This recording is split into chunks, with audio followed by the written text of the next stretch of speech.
अभी भी बहुत से गांव हैं जहां गांव का विद्युतीकरण नहीं हुआ है।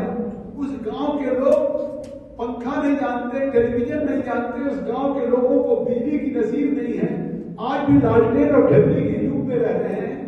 ऐसे उन गांव में हम सबसे पहले प्राथमिकता के आधार पर उन गांव का विद्युतीकरण करेंगे, चाहे वो नॉर्थ ईस्ट का पूर्वोत्तर की पहाड़ियां हो, उत्तराखंड का माना गांव हो, या आदिवासियों का जंगल हो, झारखंड हो, छत्तीसगढ़ हो। और उन्होंने 18,000 गांव को सर्वोच्च प्राथमिकता पे विद्युतीकरण करने का काम किया। एक लक्ष्य बना के कि कोई देश में एक गांव भी नहीं रह जाए।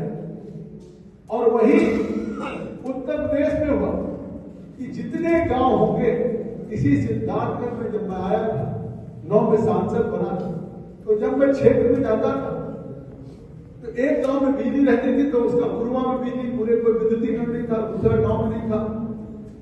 इतना कम विद्युतीकरण इस सिद्धार्थनगर में हमने लक्ष्य बनाया और आज सिद्धार्थनगर में 100% हर गांव का विद्युतीकरण हुआ है।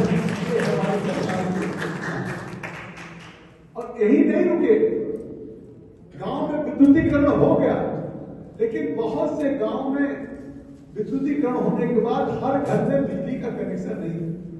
अब चाहे पैसे के अभाव में रहा, चाहे किसी कारण से, सरकार ने फैसला किया कि जिसके घर में बिजली नहीं है, किसी जाति का, किसी इनकम का हो, ये नहीं कि केवल गरीबी रेखा के नीचे का हो, चाहे वो बिलो पॉवर्टी लाइन हो या एबव पॉवर्टी लाइन हो, सक्षम भी हो, लेकिन सौभाग्य योजना चला करके हर घर को मुफ्त बिजली कनेक्शन देने का काम किया तो भारतीय जनता पार्टी की सरकार ने।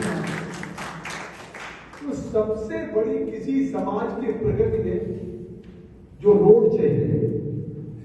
अगर रोड है, रेल है,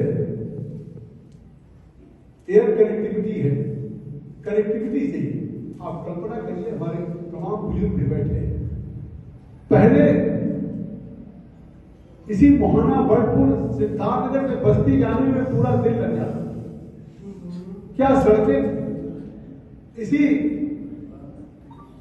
बर्डपुर में, मोहाने में हम लोगों ने सड़क पे धान बोने का काम करते थे, इतने घंटे।